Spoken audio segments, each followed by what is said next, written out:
Inihahandog ng lokal na pamahalaan ng Brooks Point sa ilalim ng tanggapan ng Punong Bayan at Municipal Information Office. Ang programa sa radyo tuwing Sabado, alas 11 hanggang alas 12 ng tanghali, ang impormasyon ng bayan para sa lahat. Hatid ng himpilang ito, ang impormasyon ng bayan para sa lahat. Impormasyon ng bayan para sa lahat. Mapagpalang araw ng Sabado Bayan ng Brooks Point at sa lahat po na naaabot ng ating programang Impormasyon ng Bayan para sa lahat na sabay pong napapakinggan sa 104.5 Radyo natin FM and 89.5 Radyo Pandera Philippines. At of course, napapanood din po sa ating Municipal Information page. Kamusta po kayo sa araw na ito? I hope na okay pa kayo sa all right. Ako pa rin po yung makakasama sa programang ito na napapakinggan tuwing araw po ng Sabado, tuwing alas 11 ng umaga hanggang alas 12 po ng tanghali. At susunod po na matutunghayan natin ay ang pagbabalita ng mga masisipag na reporters para po sa mga balitang nakalap ng Municipal Information Personnel. Pasok! Mga balita sa loob ng bayan. Mga balitang dapat mong malaman. Balitang makatotohanan. Balita na ang direksyon ay pagunlad ng bayan. Balitang Bayan. Ang araw ng Sabado, ngayon po ay ika-19 na araw ng Abril, taong 2025. Ako po si Joseph Alcazaba mula sa Brooks Point Central School. At ako naman po si Luis Angela Alagyo. Kami po maghahatid ng mga buluhang balitang bayan namin nakalap sa bayan ng Brooks Point ngayong linggo. Mga balita sa loob ng bayan. Mga balitang dapat mong malaman. Balitang makatotohanan. Balita na ang direksyon ay pagunlad ng bayan. Balitang Bayan. Narito ang ulo ng mga balita na ihahayag sa ating centralized news team. Mga magsasaka sa bayan ng Brooks Point, masaya nakiisa sa taunang pagdiriwang ng Farm Family Day. Scholar ng Bayan Olympic Games 2025, sinimulan na.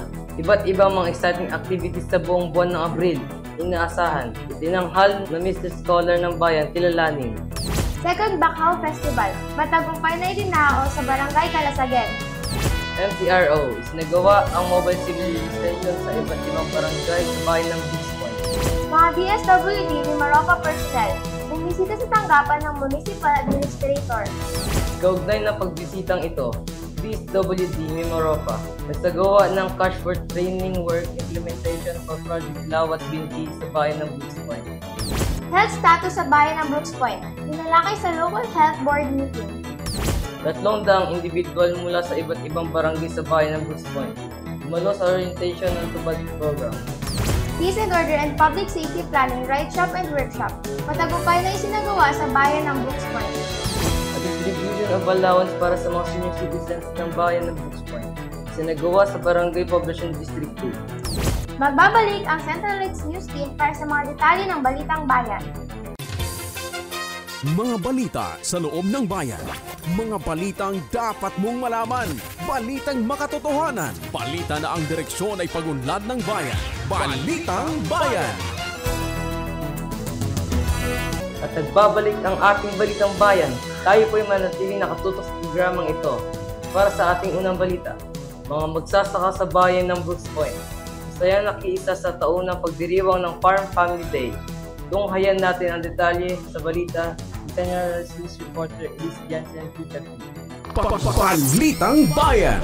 Masayang ipinagdiwang ang 24th Municipal Farm Family Day 2025 ng mga opisyales at membro ng Young Farmers Association, Rural Improvement Club, 4-H Club, Fisher Folks at ng iba pa mula sa 18 barangay sa bayan ng Brooks Point. Araw ng Biyernes, Abril 4, 2025 sa Octagon Covered Gym, Municipal Plaza. Nagpaabot din ng kani-kanilang mensahe ang mga panauhin, sina Municipal Vice Mayor Attorney Mary Jean D. Feliciano, Konsehal Sara J. Jane Crespo Abon, Konsehal Jonathan Lagrada at Municipal Administrator Edgar Lacandaso. Samantala, naroon din sa programa sina Municipal Social Welfare and Development Office Head Mr. Ray Bacosa, OMA Representative Ms. Joseph Cadlaon, Community Affairs Office Designate Ireneo Maester Campo III at mga iba pang empleyado ng Office of the Municipal Agriculture. Pati na ang ibang panauhin na nagdala ng kani-kanilang produkto mula sa pagsasaka ng bigas at mga sari-saring gulay. Layunin ng programang ito ang pagbibigay pugay sa kasipagan ng mga farmers at fisher folks na patuloy na nagpo-provide ng pang-araw-araw na pagkain at ng sambayanan at may angat ang kalidad ng mga produktong kanilang nahaharvest na patuloy na sinusuportahan ng national at lokal na pamahalaan. Sa huling bahagi ng programa ay nagkaroon ng kompetisyon ng ilang participants na lumahok sa Zumba, folk dance, quiz bee, singing contest,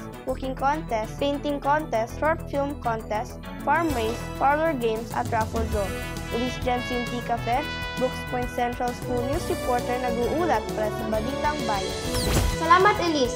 At sa Balita Pang Bayan, Scholar ng Bayan, Olympic Games 2025. Sinimulan na. Iba't ibang mga exciting activities sa buong buwan ng Abril inaasahan. Itinanghal na Mr. Scholar Bayan kilalanin. Para sa detalye, narito si Central News Reporter Yumi Zay Ranches. Balitang Bayan!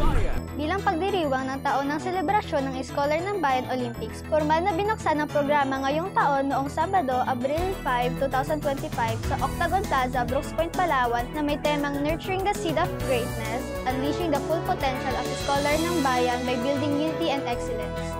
Nagsimula ang programa sa isang grand parade na dinaluhan ng mga Scholar ng Bayan mula sa bawat barangay ng Brooks Point kasama ang Community Affairs Office na nangasiwa sa mga Scholar. Nagbigay ng pamungad na pananatal si CAO Designated Ireneo A. Maestra Campo III na sinundan ng inspirational message mula kay Local Youth Development Office or Social Worker 3, Nelia S. Basadre. Formal na idineklara ni Scholar ng Bayan Barangay Amas President Armando Socobos Jr. ang pagbubukas ng Olympic Games. Kasunod ang orientation of rules and regulations para sa Olympic Outdoor Games at natapos ang openness ceremony sa pamamagitan ng closing remarks na ibinigay ni Administrative Assistant 4 Mark Darrell Agnas. Kinagabihan ay inilunsad ang search for Mr. Scholar ng Bayan Olympics Games 2025 kung saan ang 12 kalahok ang nagpamalas ng husay sa larangan ng modeling sa pamamagitan ng production number, casual wear, ethnic wear, summer wear at formal wear. Nakamit ni Mr. Aldran Biking ang titulong 3rd runner-up, si Mr. Stephen Paul Alegre ang 2nd runner-up at si Mr. Kurt Ubugan ang 1st runner-up at itinanghal na Mr. Scholar ng Bayan Olympic Games 2025 si Mr. Ral Ignacio.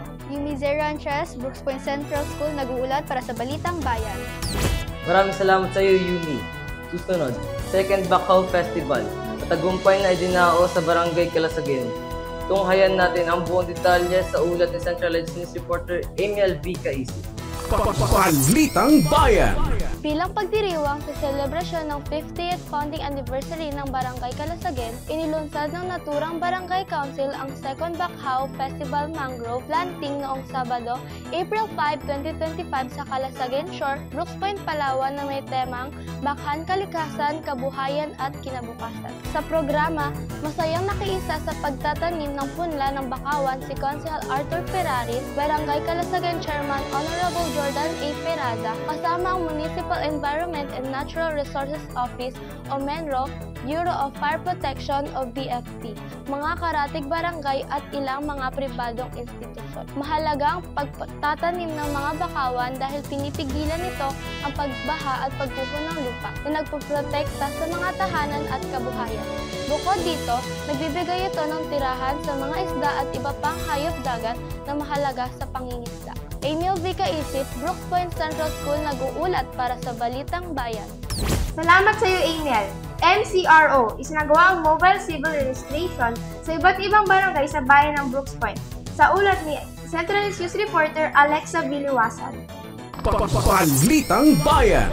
Sa pagpapatuloy ng libreng paghahatid ng serbisyong civil sa bayan ng Brooks Point, matagumpay na naisagawa ang mobile civil registration sa Barangay Amas noong Biyernes, April 4, 2025. Sa unang linggo ng taon ay personal na tinungo ng mga kawani ng Municipal Civil Registrar Office sa pangunguna ni Salve Corazon Villaruel ang mga mamamayan ng Barangay Amas upang magsagawa ng libreng pagrehistro ng kapanganakan at pagkuha ng birth certificate. Nilalayon ng programang ito mailapit sa mamamayan ang mga serbisyong sibil dahil isa ito sa mga pinakamahalagang dokumento na dapat mayroon ang isang tao. Isa rin ito sa paraan upang makita at matugunan ang gobyerno ang mga pangangailangan sa komunidad. Patuloy pa rin ang kanilang pagbabarangay sa buwan ng Abril.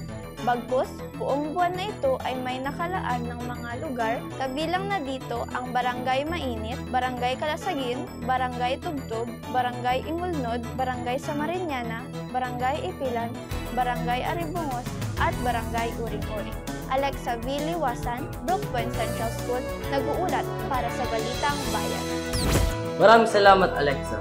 Samantala, mga DSWD Mimaropa personnel bumisita sa tanggapan ng Municipal Administrator. Narito ang ulat ni Centralized News Reporter Angelica K. Pulang. Balitang Bayan! Bumisita sa tanggapan ni Municipal Administrator Edgar Lacandazo sina Ms. Dixie M. Portuguese, Mr. Rain S. Ali, Ms. Rosel S. Jalak, at Mr. Jamar O. Anquilo. Mula sa Department of Social Welfare and Development o DSWD, Office Mimaropa, umaga ng Miyerkules, ika-2 ng Abril taong kasalukuyan, kaugnay ng usaping distribution of social pension sa Barangay Poblacion District 2 mula noong March 31 hanggang April 4, 2025. Kasama nilang bumisita at humarap ni Municipal Administrator Lacandazo si MSWDO Officer Ray Bacosa bilang kahalili ni Brooks Point OSCA Head Josrel Rossi. Layunin ng programa sa pagbibigay ng social pension sa mga indigent senior citizens SPISC ay upang ma-improve ang well-being ng qualified indigent senior citizen na madagdagan ang kanilang paggastos para sa pang-araw-araw nilang buhay, particular na sa kanilang medical needs at ang mapagaan ang nararamdamang gutom, gayon din ang maprotektahan sila mula sa anumang pinagkakait na pabayaan o pang-aabuso sa kanilang mga karapatan na benepisyo. Angelica K. Pulang, Brooks Point Central School, nag-uulat para sa Balitang Bayan. Salamat sa iyo, Angelica.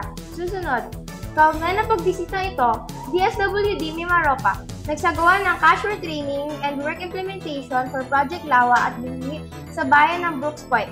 Balitang hatid sa atin ni Centralized News Reporter Elise Jensen Tita Faye. Balitang Bayan! Matagumpay na isinagawa ng Department of Social Welfare and Development o DSWD Field Office Mimaropa ang cash for training work implementation ng Project Lawa o Local Adaptation to Water Access at Binhi o Breaking Insufficiency to Nutritious Harvest for the Impoverished. Noong Lunes, March 31, 2025 sa Gender and Development Building, Barangay Tubtob, Brooks Point, Palawan. Nakiisa sa programa si Municipal Administrator Edgar Lacandazo kasama ang mga personnel ng DSWD Mimaropa na sina Reinhardt Arce, Hannah Del Valle, Jana Mariel Jeromo at Fern Rapsin. Katuwang ng DSWD Mimaropa, ang Office of the Municipal Agriculture o OMA, Municipal Disaster Risk Reduction and Management Office o MDRRMO, at Municipal Social Welfare and Development Office o MSWDO.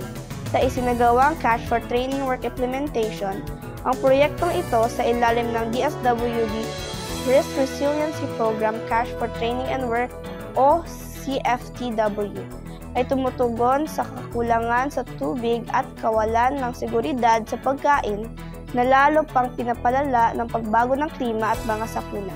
Sa pamamagitan ng pagsasanay at pagbibigay ng trabaho, tinutulungan nito ang mga mahihinang komunidad na magkaroon ng kaalaman, kita at mga pangmatagalang solusyon upang mabawasan ang gutom at kahirapan habang pinapalakas ang kanilang kakayahan sa pagharap sa mga epekto ng kalamidad. Elise Jensen Tika Fe, Brooks Point Central School, nag-uulat para sa Balitang Bayan. Maraming salamat sa iyo, Elise. Samantala, health status sa bayan ng Brooks Point, pinalaki sa local health board meeting. Narito ang ulat sa ating Centralized News Reporter Yumi De Rances. Balitang Bayan! Sa ikatlong buwan ng pagpupulong ng mga bumubuo ng Local Health Board ay muling inahayag ng Municipal Officer Dr. Lovelisa Toza ang first quarter current health status ng mga mamayan ng Brooks Point sa conference room ng New Municipal Building, Barangay Tubtub, Brooks Point, Palawan noong Huwebes, Abril 3, 2025. Kabilang sa napag-usapan ng estado ng teenage pregnancy ng mga IPs, malaria, COVID-19 cases, dengue, leptospirosis, typhoid, hand, foot, and mouth disease, family planning status, maternal death at health workforce inventory as of March 2025. Bukod dito, pinag-usapan din ang barangay health workers, beneficiaries, and incentives na nasabing pagpupulong. Samantala, ipinahayag rin sa LHB meeting ang kasalukuyang kaso ng Human Immunodeficiency Virus or HIV sa bayan ng Brooks Point na mayroon ng 69 cases kung saan 37 ang under treatment, 31 ang HIV positive in other municipalities at 3 naman ang pumanaw na. Ang Department of Health naman ay may bagong programa para sa primary care na nagpo-focus sa mga sumusunod. Ito ay immunization, nutrition for the first 1,000 days, water supply, sanitation and hygiene, maternal health, tuberculosis at HIV, road safety, non-communicable diseases tulad ng hypertension, diabetes at cancer. Yumize Ranches, Brooks Point Central School, nag-uulat para sa Balitang Bayan. Salamat sa iyo, Yumi. 300 individual mula sa iba't ibang barangay sa bayan ng Brooks Point dumalo sa orientation ng TUPAD program. Balitang hatid sa atin ni Central News Reporter Emil V. Kaisip. Balitang Bayan. Muli na namang nagsagawa ng orientation sa 300 beneficiaries ng tulong panghanap buhay sa ating disadvantaged displaced workers o TUPAD ang Municipal Public Employment Services Office o MPESO sa pangunguna ni MPESO Manager Ms. Abelin M. Benedito araw ng Biyernes, April 4, 2025 na ginanap sa covered court ng Barangay Poblacion, District 1. Ang naturang orientation ay pangunahing requirement na kailangan daluhan ng mga benepisyaryo upang mas lubos na maunawaan ang layunin ng pagtulong ng TUPAD sa kabuhayan ng bawat mamamayang Pilipino na kapos sa pang-araw-araw na gastusin sa kani-kanilang mga pamilya. Samantala, sa mga darating na linggo ay ipamimigay na ang inilaang pondo sa selected beneficiaries mula sa iba't ibang barangay na kumpleto na sa mga hinihinging requirements ng naturang programa. Emil V. Kaisip, Brooks Point Central School, nag-uulat para sa Balitang Bayan. Maraming salamat, Emil. Susunod, Which in Order and Public Safety Planning Right Chop Workshop. Tagumpay na sinagawa sa bayan ng Brooks Point. Ulat hatid ni Centralized News Reporter Alexa Viliwasan. Para sa detalye. Balitang Bayan.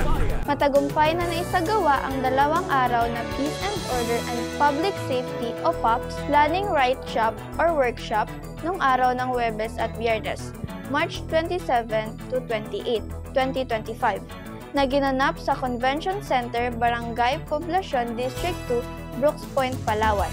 Ito ay pinangunahan ni Administrative Officer 3 at Brooks Point MPOC, LCAC, Focal Person Chess Camille A. Castelar, sa ilalim ng pamumuno ni Mayor Cesario Arvin Lito Jr. Katuwang ang Department of the Interior and Local Government or DILG sa pangunguna ni MLGOO Coraline Z. Atienza. Nakapaloob sa workshop ang pagtatala ng mga planong aktibidad ng bawat departamento na may kaugnayan sa Peace and Order para sa taong 2025 hanggang 2028 na babasehan umano ng pundong ilalagak ng pamahalaang lokal ng bayan ng Brooks Point. Dumalo naman ang mga men in uniform mula sa hanay ng Philippine Coast Guard o PCG, Bureau of Fire Protection o BFP, Philippine National Police o PNP, Philippine Army at mga representative ng bawat departamento ng LGU. Alexa Viliwasan, Brooks Point Central School, nag-uulat para sa Balitang Bayan. Maraming salamat, Alexa, at distribution of allowance para sa mga senior citizens ng bayan ng Brooks Point. Isinagawa sa Barangay Poblacion, District 2. Sa ulat ni Central News Reporter Angelica K. Kulang. Balitang Bayan. Masayang tumanggap ang mga indigent senior citizen ng bayan ng Brooks Point ng social pension mula sa Department of Social Welfare and Development, DSWD, noong April 1 to 5, 2025 sa Barangay Poblacion, District 2, Covered Court, Brooks Point, Palawan. Ang nasabing distribution ay tulong hatid ng DSWD na pinangasiwaan ng DSWD Regional Office, Municipal Senior Citizens Affairs Office o MSCAO at Municipal Social Welfare and Development Office, MSWDO, kasama si OSCA Head Santiago Agulio, kung saan mayroong 4,031 beneficiaries ang nakatanggap ng 3,000 pesos sa kanilang social pension para sa unang quarter ng taon. Ang programang Social Pension for Indigent Senior Citizens, SPISC, ay nagbibigay ng buwanang pensyon na 1,000 pesos sa mga kwalipikadong mahihirap na nakakatanda upang makatulong sa kanilang pang-araw-araw na pangangailangan at medikal na gastusin. Alinsunod sa Republic Act No. 9994, Expanded Senior Citizens Act of 2010. Angelica K. Pulang, Brooks Point Central School nag-uulat para sa Balitang Bayan. Maraming salamat, Angelica. Manatiling nakatutok sa pakikinig at panonood ng ating programa Impormasyon ng Bayan para sa lahat. Susunod na sa ating programa ang Talakayang Bayan.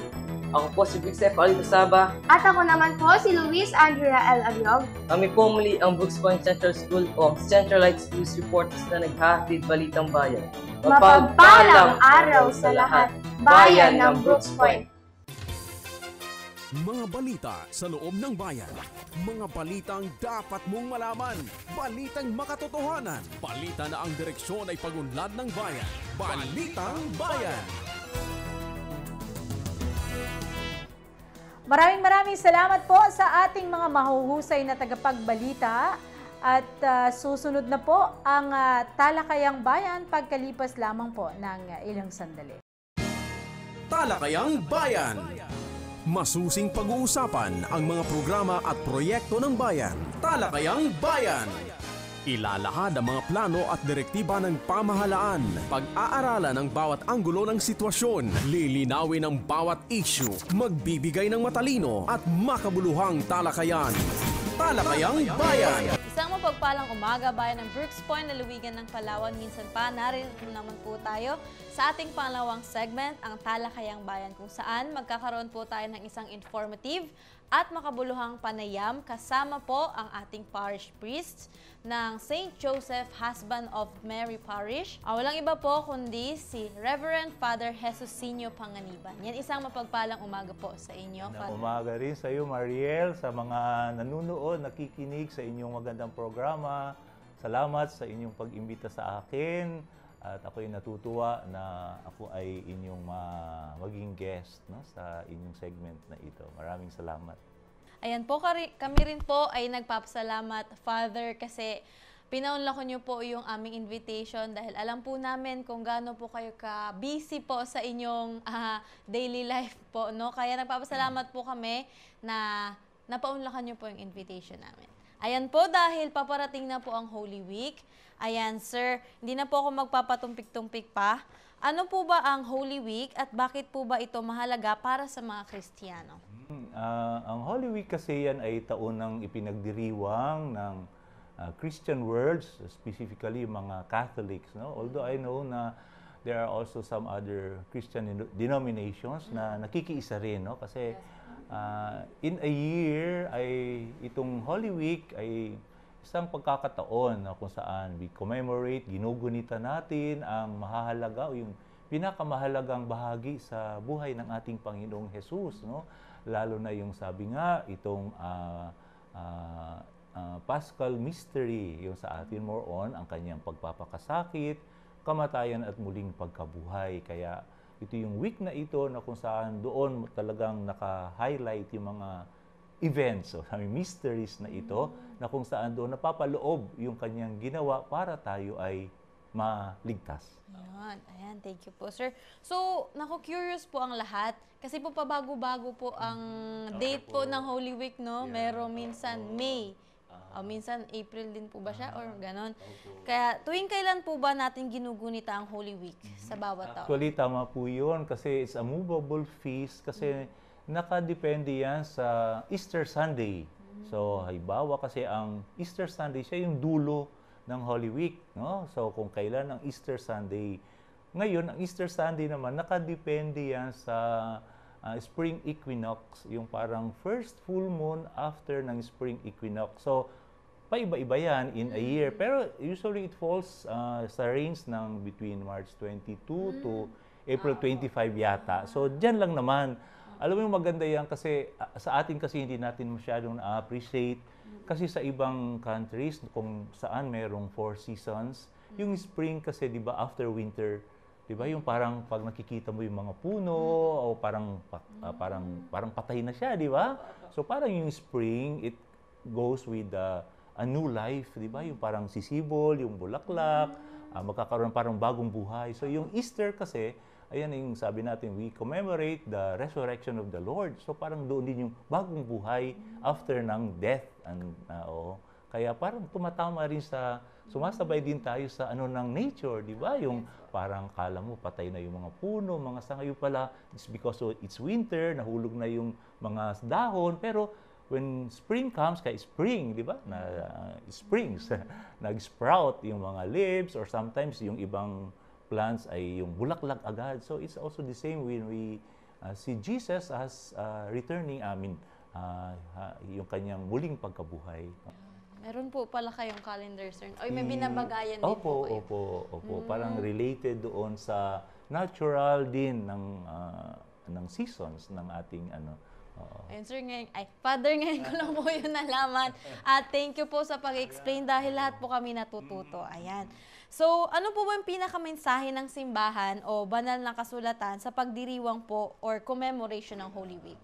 Kasi, kaya ginugunitan natin yan kasi ito yung mga parang pinaka-main event sa buhay ni Jesus. Kasi dito yung ginugunita, halimbawa, kasi nga Holy Week, di ba, it starts on a Sunday, so yung Palm Sunday, parang nagwe-wave, sabi ng triumphant entry of Jesus to Jerusalem, kasi sinabi niya na pagpasok sa Jerusalem, doon siya magbabata ng hirap, ipapapatay, pero muling mabubuhay. Kaya within this Holy Week, it starts with Palm Sunday, and then yung last 3 days, it starts with Holy Thursday, Friday, Saturday, and Sunday, uli sa Easter. Doon talaga yung parang halimbawa, yung the Last Supper, di ba? Tapos doon, yung sa Good Friday naman, doon na yung kanyang Way of the Cross, until crucifixion.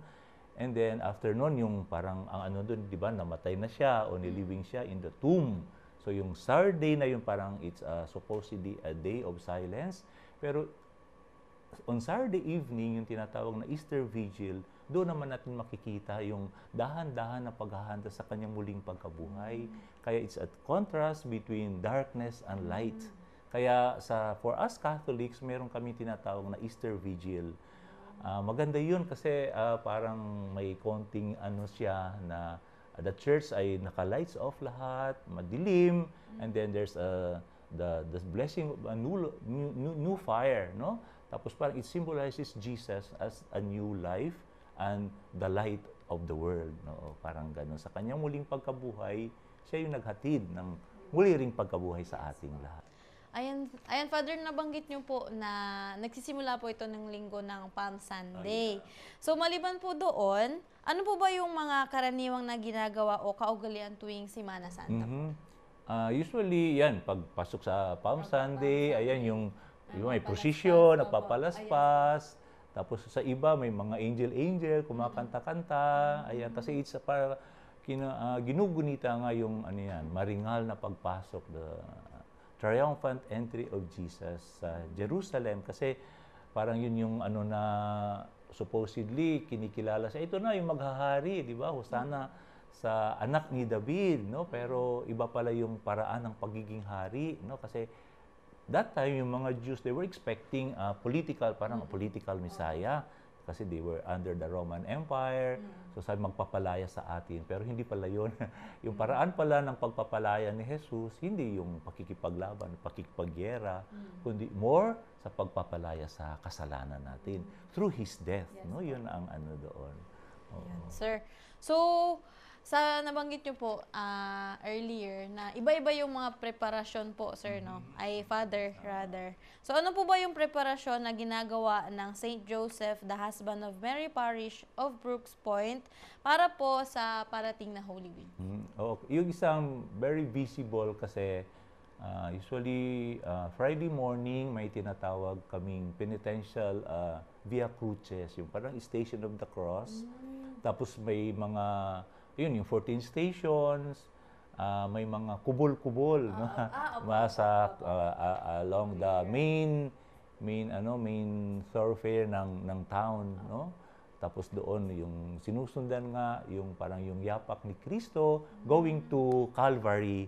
So may mga stations yan, then may mga prayers, at parang in a way yung sumasama doon is also a form of kanilang pagpipinitensya para makiisa rin, no, sa paglalakbay ni Jesus, going to the Calvary. And of course, hindi lang naghihinto doon, no, kasi we are also looking forward sa kanyang muling pagkabuhay, no? Pero along the way, sabi nga kasi, ang pagsunod natin kay Jesus dapat sa simula rin ng kanyang pagpapakasakit at kamatayan, hindi lang yung agad doon sa kanyang muling pagkabuhay. Oo.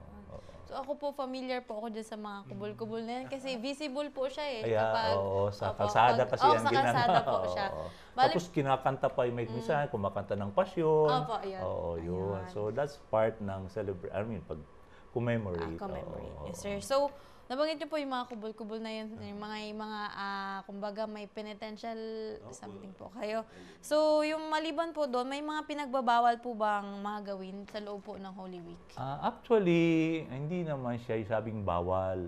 Kasi supposedly yung Holy Week, it's an intense time to create an atmosphere to pray, di ba? So, kaya sabi, bawal maingay, bawal maglaro, bawal magganito. Kasi sabi, parang yung ganun yung physical noise, yung external noise, di ba, nakaka-distract. Pero hindi naman yung sabing bawal talaga in strict sense of the word, kundi parang magtahimik muna para may time to pray, para medyo yung katahimikan sa paligid, no? O wala mo na maglaro-laro ng gusto, para makapaglaan talaga ng time para sa more intense time to pray, no? Yun sana, and to reflect also yung pag nilay-nilay sa mga ginawa nga ni Jesus na pag-offer ng kanyang buhay para sa atin. So more on that. So wala naman sabing bawal talaga. Bawal yung bawal mag-outing. Party, oo. Kaya lang minsan kasi nga it's a long vacation. We don't blame other people kasi kahit mga Katoliko, Christians, parang pero sabi nga nila, Father, pwede naman kami magmuni-muni sa beach. Di ba? Pwede ba habang nag-swimming kami, nagre-reflect kami. Justified. Pwede rin siguro. Kasi actually, nasa puso naman yan. It's more than yung external na mga gawain. Parang ano lang yan. It helps, pero deep inside, yung importante yung nasa puso, di ba? Yun naman yung mahalaga. Oo. Sir, ayan, Father, maiba po tayo. Ano po ba yung pinakamasayang parte sa inyong paglilingkod sa Diyos dito sa bayan ng Brooks? Dito sa Brooks Point, masaya kasi very supportive yung community, maraming mga taong get involved, at saka, ang Brooks Point naman, it's matagal na itong parokya. Actually, magwa 100 years na sa parish. Ito on 2028. Kaya parang it's a well-established Catholic community. Kaya maganda. Kasi minsan mahirap kung bago lang. Although may advantage, may disadvantages. Pero maganda kasi andyan na sila. Parang halimbawa, ganito, Holy Week, parang ako magbibigay na lang ng mga sa kanila, sa mga leaders, then sila na bahalang papatakbo. So that's one madali para sa amin. Oo. If you don't mind asking po, ilang taon na po ba kayo dito sa Brooks Point, ating parish? 4 years. Actually, to be exact, this coming June. Oo, kasi kami ay 6 years lang naman kami sa isang parish. Oo. So, may 2 taon pa po kayo. May 2 years pa. Ay, kaya sabi ko, magtiis muna sila sa akin. Ng 2 years. Ay, 4 years na yun. 4 years, June. Hindi po, magsicentennial kayo ng 2028. Hindi na po kayo abot. Yung papalit na. Sa isang taon pa po, no? Oo. Sayang. Isang taon na lang. Until 27th lang ako opo. Usually, kung kailan kami nag-report sa Paris, almost ganun ding time kami umaalis. So kung June, halimbawa June 2027, that would be the time na kami rin ay lilipat kung saan naman. 6 years parang presidente lang po, no? Oo, parang ganun. Oo. Kaya, so alos sabay, kasi paglipat namin, doon din ginagawa yung presidential election. Kaya nakakaboto ako sa ibang parokya na. Ayun. Ayan, thank you po, Father. May mga nais pa po kayong sabihin sa ating mga tagapakinig na sa inyo na po ang pagkakataon? Siguro, para sa, lalo na sa Catholic faithful, meron kaming schedule dito, pero siguro pwede namang i-post o of course, alam na rin nila yan, kaya lang mas maganda to remind them, especially sa Lunes Santo, mayroon tayong Lenten Recollection, then may kumpisalang bayan, no? Kasi we believe na itong panahon ng Holy Week is also a time kasi we are called to ask for forgiveness. Maganda na for us yung sakramento ng kumpisal na magandang paghahanda at talagang maging meaningful yung pag-celebrate ng Holy Week. Kung yung sabi nga, yung mas maganda yung sarili natin ay prepared at nakikiisa. Kasi minsan yung mga activities, parang yan, minsan sa halip na nakakatulong na didistract tayo. Pero yung itong mas malalim na paghahanda, ay yung sabi, paghahanda ng ating puso, ng ating kalooban. So, active naman po, di ba, Father, yung inyong Facebook page? Opo. May parish na official Facebook account. At doon naman po nakapost yung mga activities niyo po. Ayun. So, maraming salamat po, Father, sa pagpapaunlak po sa aming talakayang bayan. Thank you. Naway nag-enjoy po kayo sa atin. Enjoy. Salamat din, Mariel. Ayan po. Looking forward for another, dapat po ako magsabi. Anytime. Anytime. Ay, kayo ha. Dapat ako magsabi. Naway, hindi po ito yung last, Father. Talaga kami po ay natutuwa kasi sa 4 na taon nyo ngayon na po kayo. Kaya nga Sige po. Salamat at God bless. Happy Easter in advance. Opo. Thank you. Thank you po. Talakayang Bayan. Masusing pag-uusapan ang mga programa at proyekto ng bayan. Talakayang Bayan. Ilalahad ang mga plano at direktiba ng pamahalaan. Pag-aaralan ang bawat anggulo ng sitwasyon. Lilinawin ang bawat issue. Magbibigay ng matalino at makabuluhang talakayan. Talakayang Bayan. Serbisyong Bayan. Mga serbisyo, programa at proyektong bayan na dapat mong malaman at mapakinabangan. Serbisyong Bayan. Mga tulong ng pamahalaan, diretso sa mga mamamayan. Hatid ng pamahalaang lokal ng Brooks Point. Serbisyong Bayan. Malinis, mabilis at makadiyos na paglilingkod. Serbisyong Bayan. Tuloy-tuloy po tayo mga kababayan. Welcome back po sa ating programa at nasa ikatlong segment na po tayo ng ating programang Impormasyon ng Bayan para sa lahat, ang Serbisyong Bayan. Para po sa unang bugso ng Serbisyong Bayan. Paalala po sa ating mga kababayan na talagang nilalagari ang daanan at kung saan-saan pumupunta dahil lakwat-sero at lakwat-sera. Joke lang po.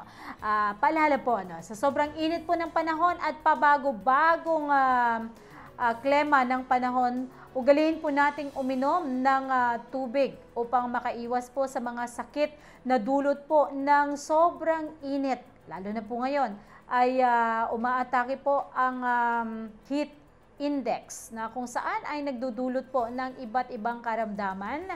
Minsan po ito ay nagbibigay ng kung minsan po ito po ay nagiging mitsa ng heat stroke na kung saan ay nahihimatay at yung iba naman ay nagkakaroon ng mga sakit sa kasukasuan.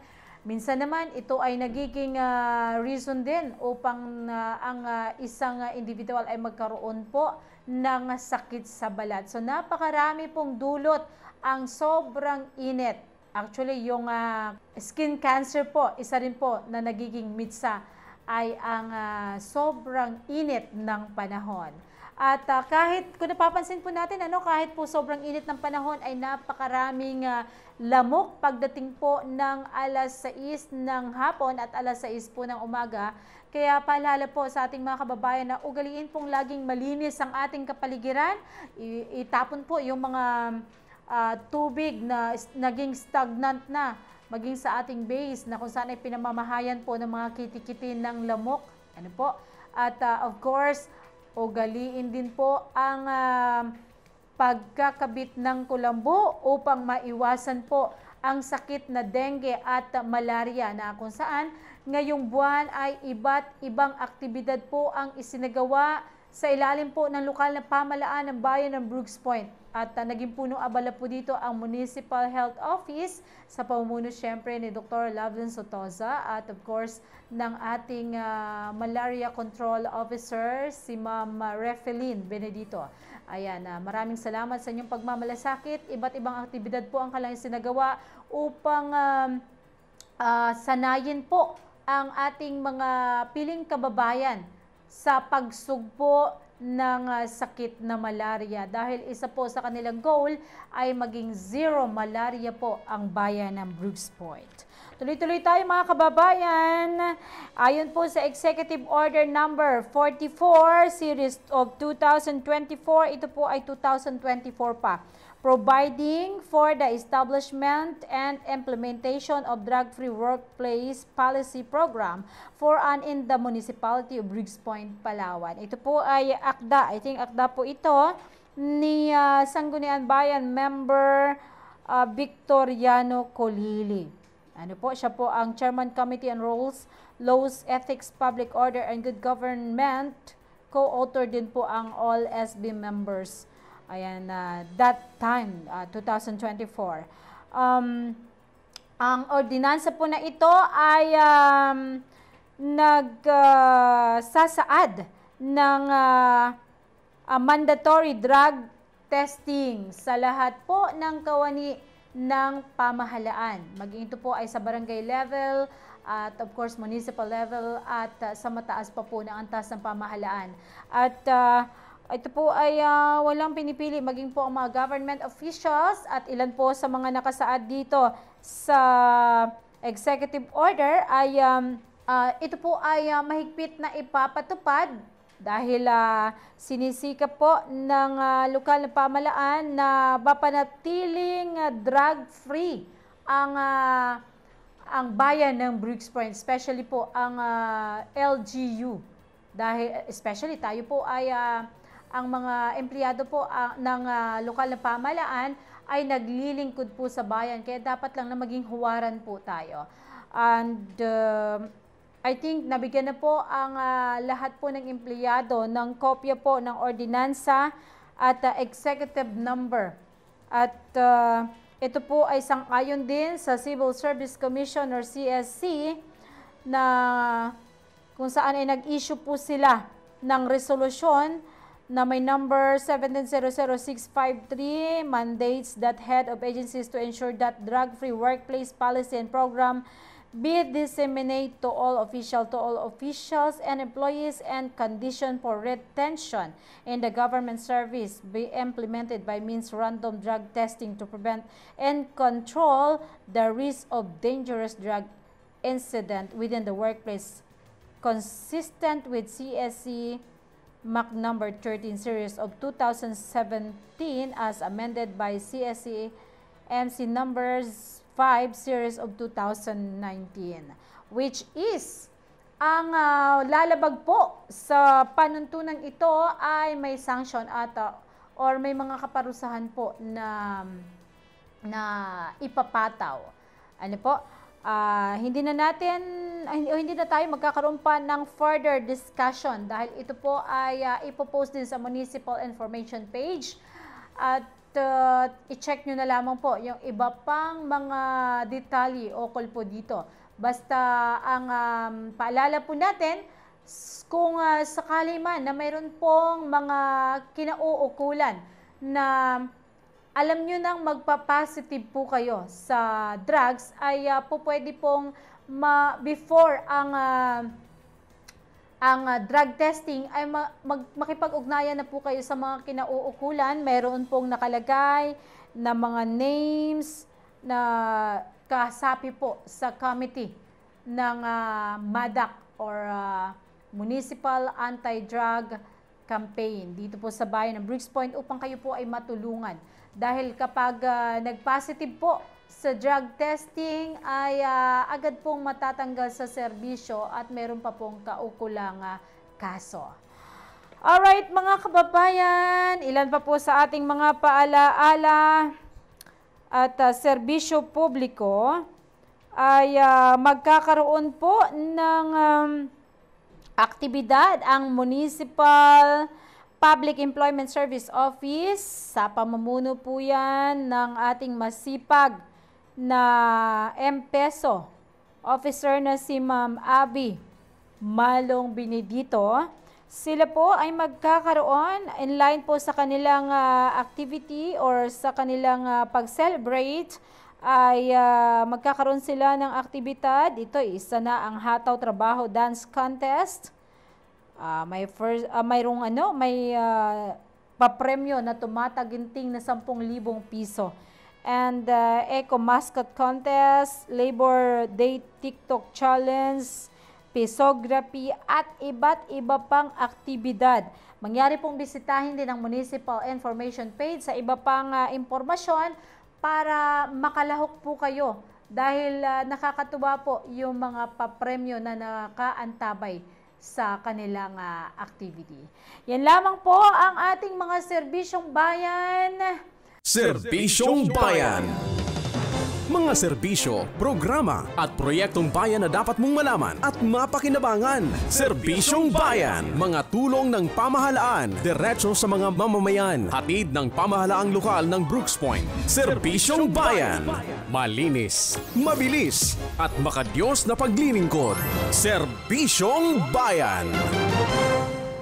At dyan na po nagtatapos ang ating programang Impormasyon ng Bayan para sa lahat natin po ng lokal na pamahalaan ng bayan ng Brooks Point sa pamumuno po ng ating Municipal Mayor, Mayor Cesario R. Benedito Jr. at Vice Mayor Attorney Maryjen de Los Angeles Feliciano at gayon din po ng Municipal Information Office sa pamumuno naman ng aming Municipal Information Officer, Ma'am Deborah Faith C. Malakaw, 10 ng kumakatawan.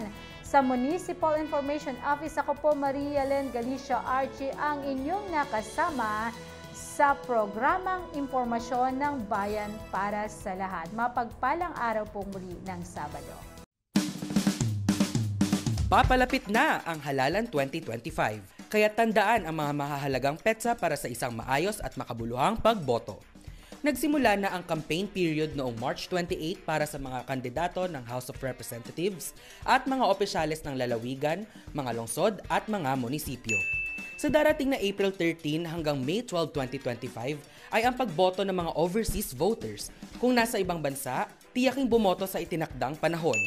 April 28 to 30 naman ang local absentee voting para sa mga kwalipikadong botante tulad ng mga ilang kapulisan, militar at media. At sa May 12, 2025 ay ang araw ng halalan. Bukas ang mga presinto mula alas 6 ng umaga hanggang alas 7 ng gabi. Huwag papalampasin ang pagkakataong pumili ng tamang leader para sa ating bayan. Maging mulat, makialam at bumoto ng responsable. Ang iyong boto ay mahalaga para sa kinabukasan ng Pilipinas. Isang paalalang hatid sa inyo ng Municipal Information Office ng LGU Brooks Point. Inihahandog ng lokal na pamahalaan ng Brooks Point sa ilalim ng tanggapan ng Punong Bayan at Municipal Information Office. Ang programa sa radyo tuwing Sabado, alas 11 hanggang alas 12 ng tanghali, ang Impormasyon ng Bayan para sa lahat. Hatid ng himpilang ito, ang Impormasyon ng Bayan para sa lahat. Impormasyon ng Bayan para sa lahat.